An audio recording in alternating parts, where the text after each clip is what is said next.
7, 6, 5, 4, 3, 2, 1.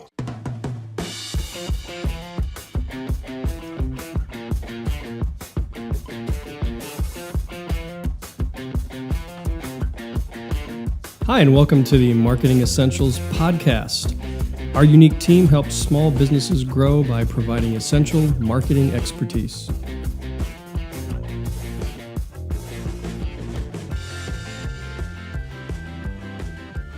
Hello, and welcome to the Marketing Essentials podcast. My name is W.Parmentier of W.Parmentier Photography. I'm Justin Kerr with Justin Kerr Design. And I'm Alicia Piazza with Custom Marketing. And together we make up the Marketing Essentials team. So today we are going to be talking about the marketing power of story. And we have a guest with us here today, Lev Poplow. And to tell you a little bit about Lev, he's originally from Philadelphia and graduated from Syracuse University and has been in Rhode Island since 1985. We appreciate him being here.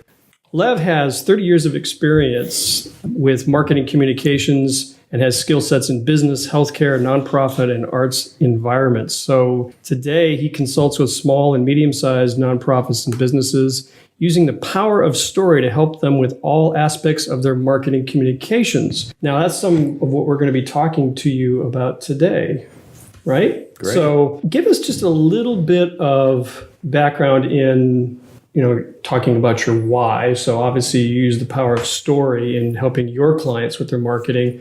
Why is that important to you? Well, it's funny, as you mentioned, I have 30 years of experience. And when I first started in marketing communications, it was different. It was a different world. It was about what do we need to tell them so they'll buy our product. But times change. People change. Consumers and businesses are so much more sophisticated now than they used to be. Nobody wants to be sold to, right? Think about the last time you went to buy a car, right? Yeah. You saw the price tag and the salesman ambled on over. Hey, how can I help you today? And you get into these long drawn out negotiations that are like very unpleasant. And even if you end up getting the price you want for the vehicle you want, when you drive away from the lot, oftentimes you don't have like a big smile on your face.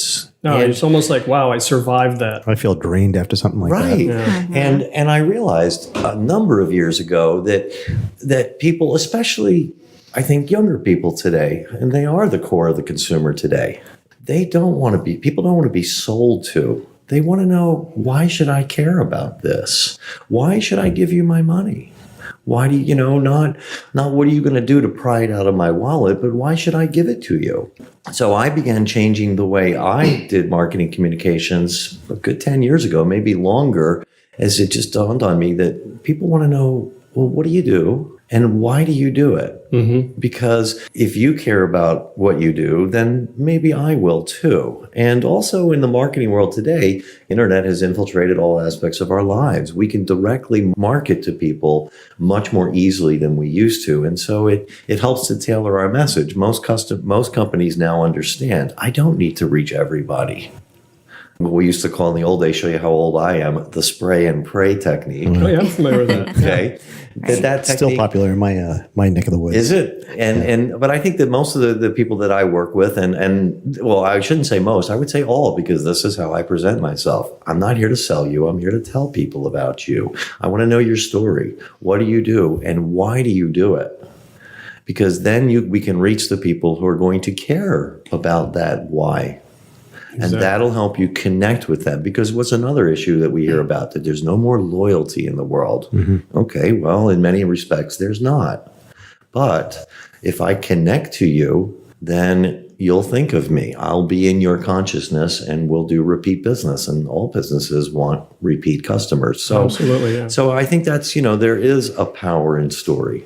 And so in the work that I do, that's the approach that I take. Mm-hmm. Now, you work with a lot of nonprofits. Yeah. And the reason that I wanted to have you on the podcast is because we had met a little while ago and you had started to tell me about your involvement with this local organization and some of the work that you were doing with them to bring awareness to their cause, but do it in a very unique way with some really cool technology.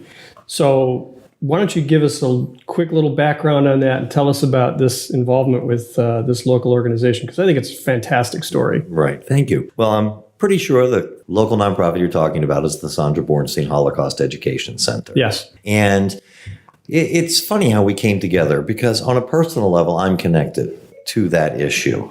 On a personal level, I care about hate and indifference and discrimination in the world, but also I have relatives who I never met because they didn't get out. I remember as a little boy, I had 2 uncles and an aunt that had a number tattooed on their wrist. Oh. But when I was growing up, people didn't talk about it. So I never got the chance to ask them, what is that? In fact, when I tried to, my mother would say, I remember being like a 6-year-old boy, be like, what is that? And my mother was like, shh. Wow. Don't ask. Wow. Because until, the book Night by Elie Wiesel, which many people have read, came out, that kind of ushered in the era where people were beginning to be willing to share their stories. But anyway, I digress. Let me answer your actual question. Sorry, Justin. No, it's okay. I warned you. That's some powerful I stuff. sometimes can digress. So to all of you, feel free to interrupt me. So I've been aware about the Bornstein Holocaust Center for many years, and one day, literally, I bumped into the executive director, who I know. I didn't know her well, and it just dawned on me to go up and ask her a simple question. And the question was, what are you doing to remain relevant in the world today? That's a great question. That is. Yeah. And she looked at me like, what do you mean? I said, well, I'm kind of guessing the average age of the members of your board of directors is what, 72?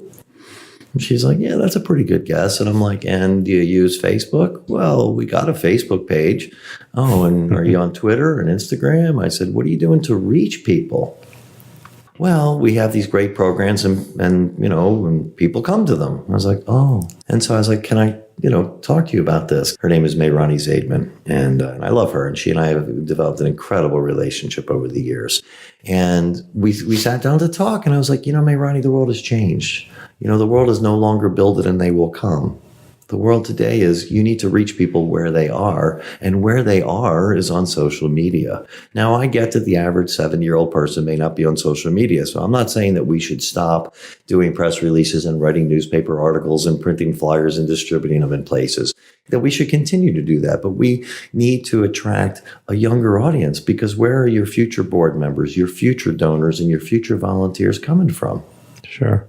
So that conversation led to me to have a meeting with her board of directors, because I did need to suggest to them that they slightly change their mission, because their mission, and I don't want to sound crass, but I'm going to just say it the way I always say it. They were all Holocaust all the time. And I went to them and I said, a lot of young people, they don't know much about the Holocaust. That was 75 years ago. To them, that's ancient history. Right. But they do know about discrimination. They do know about hate. They do know about racism. So Exactly. And they know about other genocides. They know about what happened in Darfur. Give a prime example. They know what are happening to the Rohingya Muslim in Myanmar right now. Mm-hmm. And so I asked them if they would consider changing their mission slightly to becoming an organization that uses the lessons of the Holocaust to teach about genocide and hate and discrimination and all the isms, and to use these lessons to educate people, to hopefully help people become more aware of this and more conscious of this. So when they see hateful things happening, they won't ignore it. They'll do something about it. And they agreed to make that change. And that's what led to our coming together. And when we did come together, I guess it was about 3.5 years ago, we agreed to have me work with them. They literally had no Twitter, no Instagram, and 56 Facebook followers. Wow. Oh boy. most of which were family and friends. Exactly. Yeah, moms don't count. Today we have over 3,600 Facebook followers, and they're not just in Rhode Island, they're all over the world, because this is a universal message. We have a Twitter account with well over 1,500 followers. We're using Instagram, and we are reaching out and spreading this message a lot farther than we used to. Wow. So now they have programs, they have content that they put out, but I'd like to talk a little bit about the memorial and how you took that and really turned it into a terrific way of telling a story and doing it in a really savvy way with a piece of technology. So let's talk a little bit about that. Okay. Well, yeah, so just to give a little bit of background, the Rhode Island Holocaust Memorial, and for anyone who hasn't seen it, it's down on the banks of the Providence River right next to the World War II Memorial. It took, believe it or not, over 20 years to get that thing built. Wow. It was the vision of a local Holocaust survivor, and it it took a lot of work, a lot of fundraising, but eventually the committee came together that raised all the money, hired the architect designer, and got it built. And it's a very nice memorial. However, it had no context. It's not super huge, but it's a small sculptural garden. And every piece in it has symbolic meaning. But if you didn't know what you were looking at, you really wouldn't know what you were looking at. So prior to this piece of technology that I'm going to mention in a moment, you'd show up, you'd see the front gate that said Rhode Island Holocaust Memorial. You'd walk in the entrance, you'd walk to the end, you'd see this spheroid thing at the end, you'd see these columns along the way, this sidewalk, and you'd be done in 15 seconds. And that would be it. So eventually, after it was built, the Jewish Alliance of Greater Rhode Island, they came to us, the Bornstein Holocaust Education Center, and said, it's now time for you to take over this thing. You need to be in charge of the educational aspects of it, and you need to raise money and be in charge of the maintenance too. We're like, well, it makes sense. So we took that on, and May Ronnie, the executive director, and I were talking, and she's like, it's such a lovely little memorial, but it has no context. There's no emotional connection that is created by people who walk through it, and if people don't already know a lot about the Holocaust, it has no meaning whatsoever. So we put our heads together, and I had the idea of, well, you know what we need, May Ronnie? We need an app. And she was like, and she's so funny because, she tells her, you're my tech guy. She's like, when I said that we need an app, she's like, a what? I was like, May Ronnie, you want to get some appetizers? Okay, I know this lovely little place. Right? And so I said to her, I said, well, May Ronnie, you do have a smartphone. I've seen it, right? I was like, those little pictures, those you touch the picture and something happens. So anyway, but she was, and I basically explained to her, I said, this is how we can bring this memorial to life, that we can tell the story of the memorial, how it got built, what everything means that's there, and to help people have this emotional connection to it so that they don't go through it in 15 seconds, but maybe they spend 10, 15, 20 minutes there, because the purpose of the memorial, we want it to be a place of reflection. And if you don't understand what you're looking at, there's nothing to reflect on. And the memorial itself actually has a dual purpose. It's there to memorialize the 6 million Jews who were killed in the Holocaust. By the way, it doesn't ignore the other 5 million people. There were a total of 11 million people who died in the Holocaust, but primarily it's there to memorialize the 6 million Jews who perished in the Holocaust. But it's also there to pay tribute to the 200 or so survivors who made their way to Rhode Island, who built new lives here, who got married here and had businesses and children and became part of the cultural community of our state. So it has this dual purpose. And so now, obviously, I'm not a code writer. I couldn't create the app itself. So I joke when I said I made it. But, I did, went through a search to find the company to work with who would actually build the app. But I did write all the content, take all the photograph, choose the music, and we worked together to create what I think is just a beautiful app that really just brings it this context that helps create an emotional connection for the person. So is this app used during the course of walking through like an audio tour, or is it? Exactly. It's both audio as well as it's text. So if someone who's hearing impaired, they can read the text along, but it is audio, there's music. Exactly. You go down there's signage right next to it now that instructs you, how to download the app. And then the way the app is set up, I broke the memorial down there into what I saw as seven distinct areas. Mm-hmm. And so that basically gave it 7 pages. Mm-hmm. And when you go to that page, it automatically starts playing. And so it explains, what you're looking at. And then each page has a more section, mm-hmm. So if you just listen to the 7 pages, you can get through the whole app in about 10 minutes. Okay, but if you're interested in learning more, you press a little button more, a menu pops up, and there's 3 or 4 things that they could also listen to additional to provide more detailed information. What was that? Wow, that's a really great idea. That is awesome. Yeah, and so now it's designed so that anybody on their own, mm-hmm. They go by the memorial, they see the signage. Oh, okay, download the app. and listen to it. Or we also do docent led tours. We work, as you can imagine, with a lot of school groups and a lot of civic groups. One of the things that I'm working with now is our team of docents on how to best integrate the app with what they do. And one of them had what I thought was a brilliant idea, which was, okay, well, how about I bring the group down, because all the kids, they got their little devices. And she said, well, we can bring the group down, and the first thing I'll do, I'll have them download the app and say, go listen to it, walk through the memorial and just listen to it. And then when you're done, we're going to come back together as a group. And she created a list of prepared questions that she could ask them, or her first thought was, and I like doing both actually, is to say, okay, well, now that you've seen this and heard this, what are you thinking? What questions do you have? Because, the Holocaust is a pretty big subject. An app is not going to answer every question, hopefully. And that we don't want to. If anything, we want you coming away thinking, I wish I had heard more about that. Okay, great. Well, you got your device in your hand, Google it, learn more. Sure. I think for me, the brilliance of bringing this down to individual stories is where the power lies in telling the stories, because Stalin famously said, one death is a tragedy, a million deaths is a statistic, right? So if you can bring the story down to an individual or a number of individuals, then you can really tell the story effectively. And I think that's part of the brilliance of what you've done, is that it makes it personal, and when you go through and you read, you listen to it and you read it, now it's personal. And at the shallow end of the pool, you've learned something.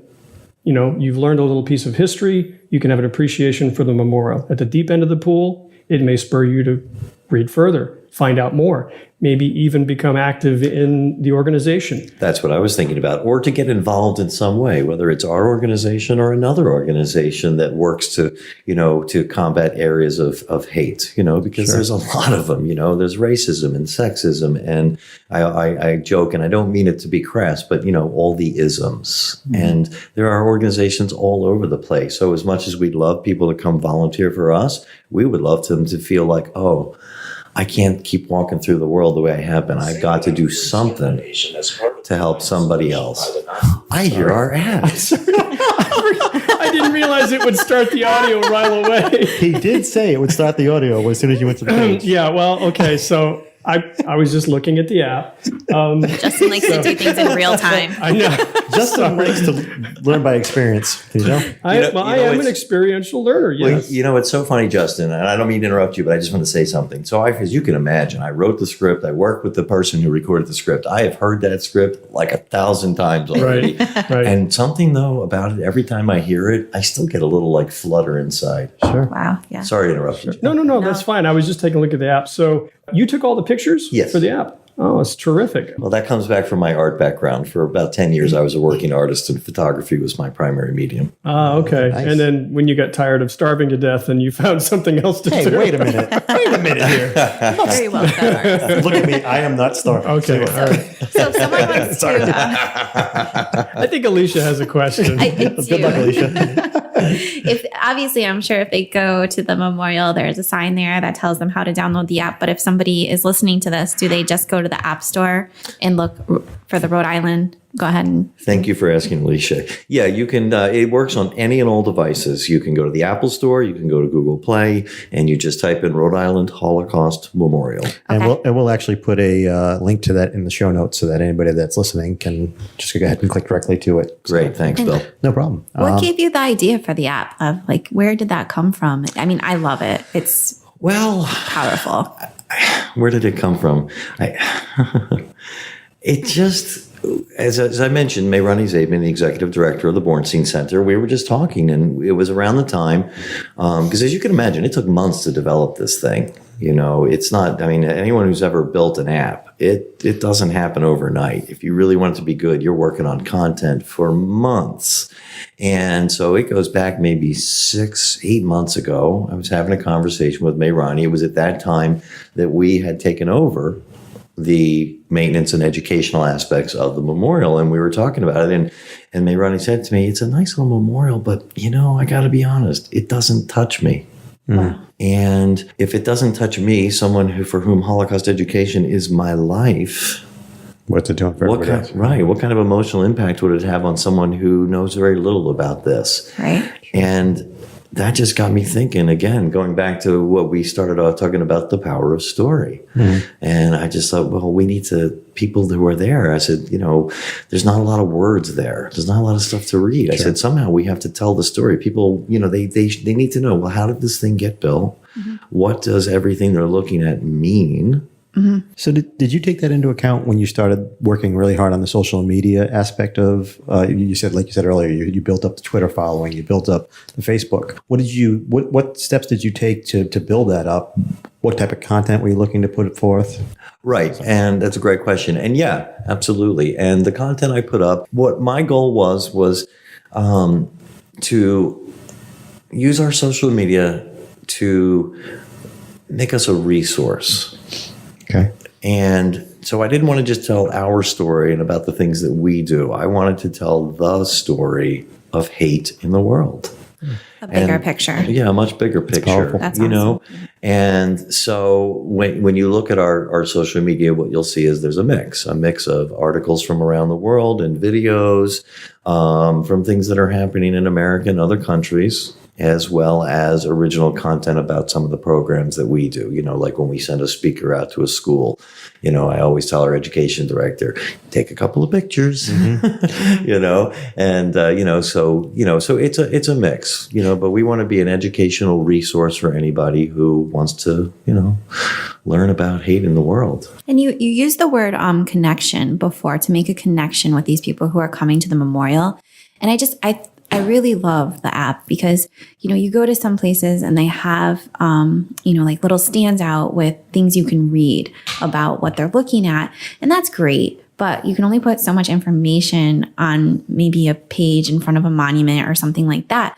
And I also think the app, being that we're a very connected to our phone type of society, it gives that person like active control. Like they feel like they're making the choice to learn, to become part of what they're experiencing. Right. That's a great point, Alicia. Exactly. They could be listening to a part and they don't have to listen to it all the way through. There's a stop button. If they feel they've heard enough, they can, hit stop and advance to the next page. And I totally agree with you.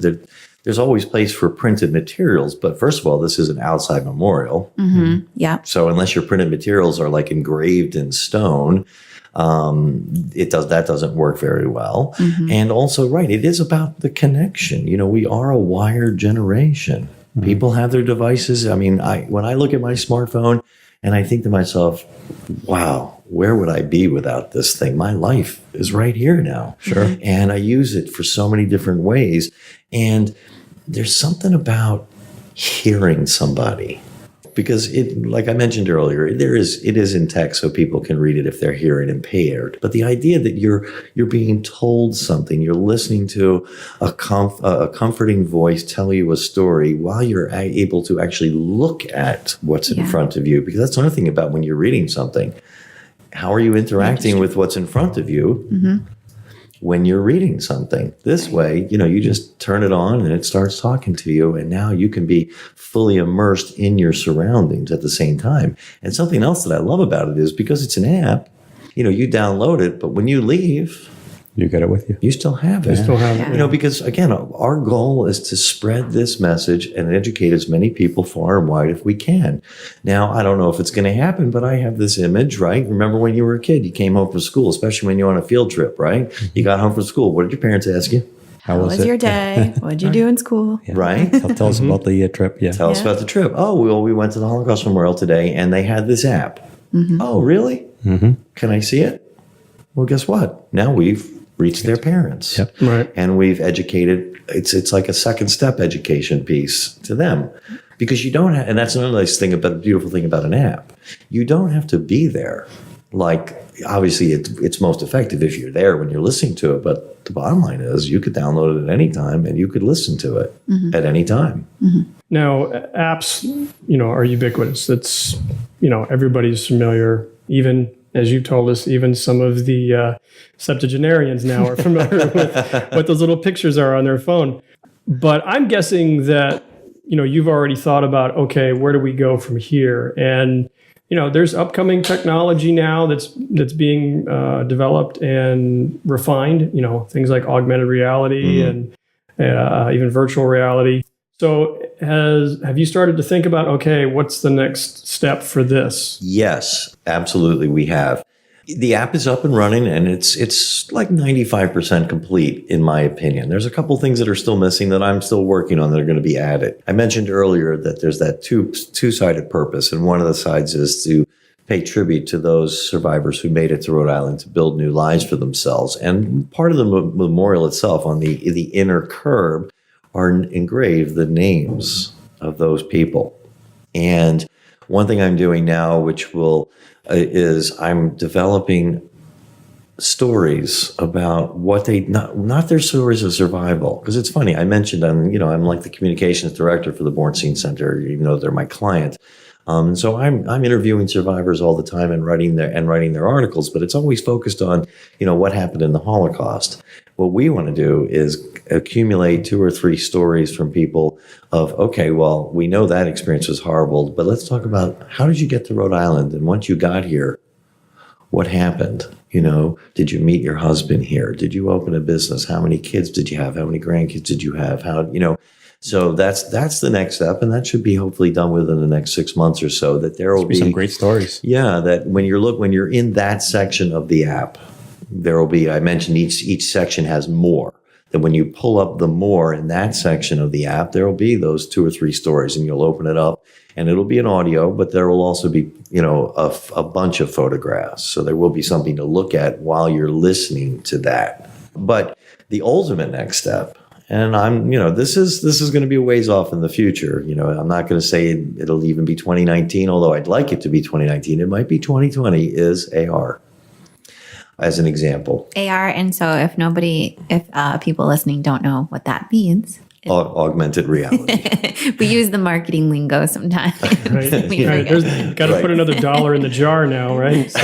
At the last podcast, we had a bell. I don't know what happened. But I'm the guest. Do I have to put the dollar? No. We'll You get a pass. We'll cover you up. Don't worry. we get you covered. Okay, fair enough. Augmented reality. As one example, along the outside curb are names chiseled into the stone is the names of 15 of the concentration camps. Now, those are not all the concentration camps by any means. In fact, and you may find this number surprising, but there were over 4,000 of them. Wow. Many of them were extremely small and maybe only held a couple hundred people. Many of them were work camps because a lot of people who died in the Holocaust, they died by being worked to death, or they would work you until you were so sick and weak, and then they would just take you out back and shoot you in the head. I mean, I know and I'm sorry if I sound like I'm saying it like it's so nothing, because it's obviously not nothing, but it's, what is it that, what was the writer? I can't remember her name right now, who during the Eichmann trial, she wrote a series of articles on the subject of the banality of evil. And I don't mean to make light of it, but it's real. The capacity that human beings have inside of themselves to do evil things as if it was part of their everyday life never ceases to astound me. But back to the augmented reality thing. So we chose those 15 names to carve into the stone because those are the most well-known names of concentration camps. Okay, now picture in the future when we have augmented reality. You're standing in front of it, you're looking at these names, and you take your device and you point it at that. You point at the name of one of the camps. And all of a sudden, your phone automatically starts showing you pictures or film, because some of these, there were, the Nazis, they like to document what they did. And so, maybe you'll be seeing film clips, or maybe you'll see film clips of, because the U.S. Army, when they got there, Eisenhower made sure to record with photographs and film. He wanted to make sure the world knew what happened. He made sure that the people that lived in the nearby towns and villages were given a tour of those camps as well. Right, because even back then, Eisenhower, who, for those who don't know their history, he was in charge of the Allied forces in Europe. And so when a camp was liberated, he's like, we must document this because in the future, people will deny this ever happened. Sure. They won't believe you. Right. And he said that 75 years ago. So they took film and they did, and lots of photographs. And so, so let's say, you point it you point your phone at the names of one of the camps, and now you're seeing, photographs of things that happened there. You're seeing photographs of the crematorium. You're seeing videos of people being liberated at the same time as that beautiful narrator's voice comes on, and in your ears, you begin hearing a more specific story about that particular place. Or let's say you're now on the inside of the memorial, and you point your phone at the names of one of those people, survivors who got here. And all of a sudden, pictures from their family start flashing on your screen while, you begin to hear this. So you don't have to read it. You just hear the story of, when Mr. and Mrs. So-and-so, they met at a DP camp, they got married, they emigrated to Israel, and then they came to America in 1953. And, it'll tell their story. Because I think that one of the beautiful things about augmented reality is how it can bring something so vividly to life. Like, I love this app. I love it right now. And I think it does do a good job of bringing the memorial to life. But I can't wait till we raise the funds to go, because for anyone who doesn't know, augmented reality is incredibly expensive. I was going to say, it's not cheap. Oh my God. Right. I'm not gonna bother mentioning the numbers here and now, but we're fundraising for it now. We are a nonprofit organization. If anybody knows anybody. Right, if anybody knows anybody who might like to write a check for, say, $50,000, we'd be happy to accept it. Yep. But we'll also take, 1,000 checks for 500. That works. Yeah. But anyway, we're fundraising for it now. And hopefully sometime within the next 24 months, or hopefully less, that will be the ultimate evolution of the memorial, to fully bring it to life. Well, that's a great segue here. If somebody wanted to donate, where would they go? How would they get the money to you? Great. One of the nice things is the app itself. If they want, at the end of the app, when they get to the last page, it's a donate page. Awesome. And there's a link right on the last page that takes them directly to our website so that they can donate to us. Beautiful. They could also go to our website, which is the www.bornsteinholocaustcenter.org. They could go to our Facebook page, Sondra Bornstein Holocaust Education Center, which also has a link to do that. Great. And again, as usual, we'll put those all on the show notes too. So if anybody's interested in donating in any way, they'll be able to get there quickly. Great. And we'd like to let people know, I'd like to let people know, you don't have to just contact to donate us. If you're interested in having a group get a tour, contact us through our website. You'll see our education director's email. Send her an email or give her a phone call to arrange tours. Or if you'd like a survivor to come out to your school or your civic organization, feel free to reach out to us. Yeah. Just a quick backtrack. I know we're running shortly running out of time here, but did you have a question first, Alicia? I didn't want to jump in front of you. I'm sorry. I mean, so I just feel like you have some other bullet points, Lev. I don't know if we want to dive into those or do a part 2, because I'm interested to learn a little bit more about your social media growth and how you kind of promoted this, how you grew awareness, how you got involvement to get this project going. I mean, I'm sure that's a whole nother story, but I'm right. Right. And I do realize we're starting to run short of time. So I'll give you the short answer. And if you guys want to do a part 2, I'm having a great time. I would love to come back. And, I was a little nervous going into this, Justin knew. Yeah. And, but I'm having a great time. And I'm so glad that I've met Bill and Alicia today. Justin, I was privileged to have met. Well, we definitely love to have you come back and go further deep into it. But. Thank you. But the short answer, because we're all marketers at this table, is spend a little money. Boosts. You can, one of the nice things about social media in terms of its marketing power is how far the dollar goes. It's not like the old days where you needed budgets of thousands and thousands of dollars. If you're willing to, if a client of yours is willing to invest $50 to $100 a month, if you're telling the right story, you can add thousands of followers.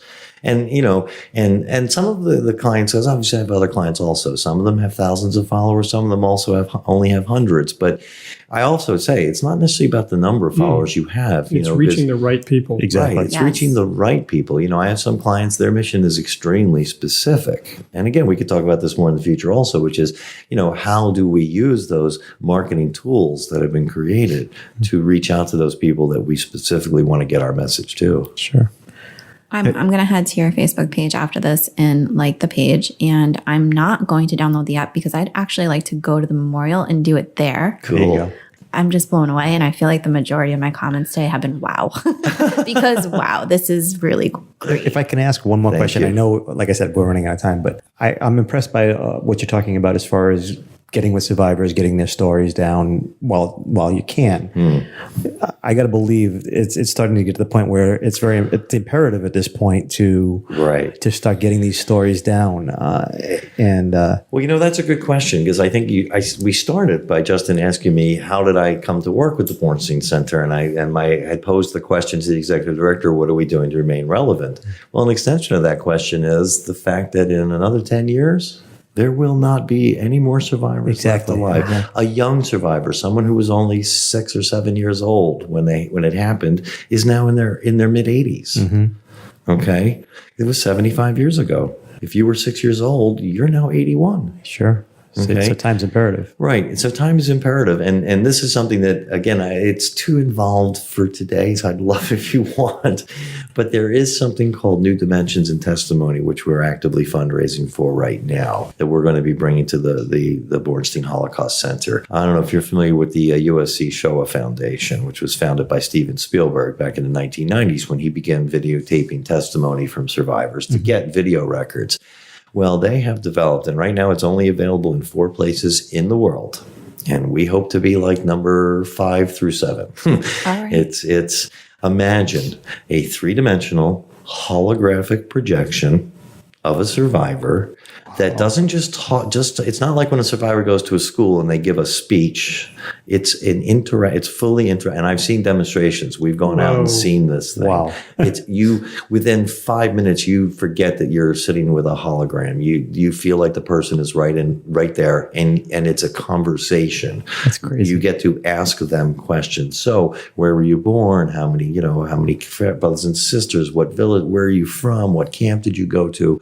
It's a conversation, and the technology is just unbelievable.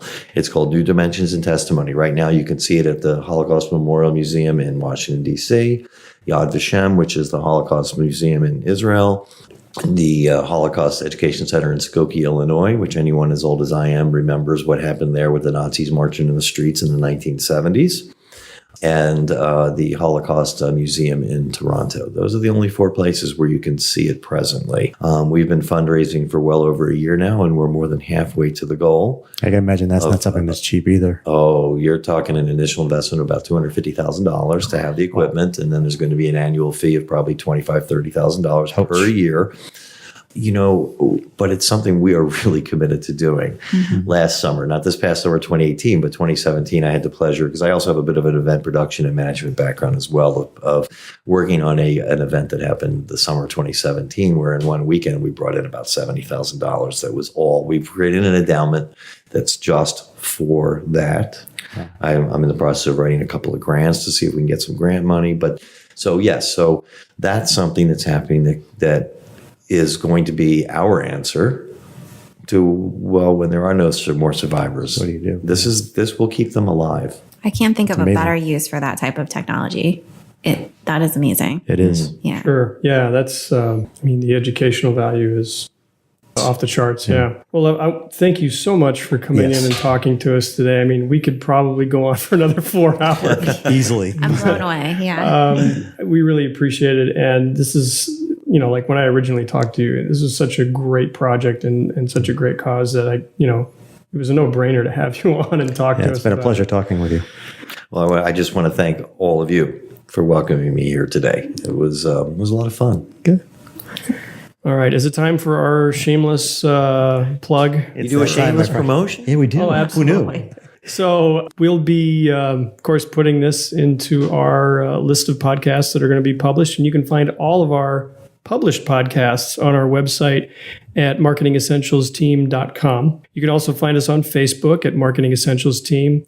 And we're also on YouTube if you want to check out the podcasts there. We also have a great little private Facebook I group. want to back you up for 1 second because you What? missed one small part of it. What did I miss? You missed the Apple podcast. Okay, you can also subscribe to our podcast on Apple Podcasts. For those of you who don't want to Formerly sit known as iTunes. Yes, Yes. It's formerly known as iTunes. Yeah, for those of you who like to listen in your car, it's a great way. And if you subscribe to the iTunes Yeah. or the Apple podcast, you'll be able to listen to it on the go. But if you go to our website and subscribe, in addition to having the podcast available, you'll get notification every week to Yes. let you know that a podcast has dropped and what it's all about. So it's a little bit of extra if you do it through our website. So you can do it both places. You can do it on our website and you can do it on Apple Podcasts. Now, correct me if I'm wrong. If you go through our website, there are some special perks if you actually sign up for the newsletter. You get access to a couple of things that you wouldn't normally get. That is true. That is true. So a little bit of extra there if you do it through our website. So back to the private Facebook Sorry. group. I'm going to Alicia tell you all about that. You can also find our Facebook group, Little Roadie Marketing Support, on our website, or just search for it on Facebook. And it's a little community that we're forming to support local business owners, entrepreneurs, other marketing professionals to talk about all your marketing challenges, questions, and needs. So It's a great sounding board for businesses because we've already seen a lot of businesses interacting with one another on the group. Yeah, and we've got over 100 members in there right now, and there's a great collection of professional marketers, but there's also a great collection of small business owners who are just interested in how to better market their businesses. And it's just a great place for conversation and getting feedback. And, we do things throughout the week like Tech Tuesdays and Friday Wins and, just sort of conversational prompts that some of them have gone on for a week. People still, especially when we do A things. little animated from time to time. Yeah, but it it's can get a good. little animated, but we don't do anything controversial, but it's a great place for conversation. Absolutely.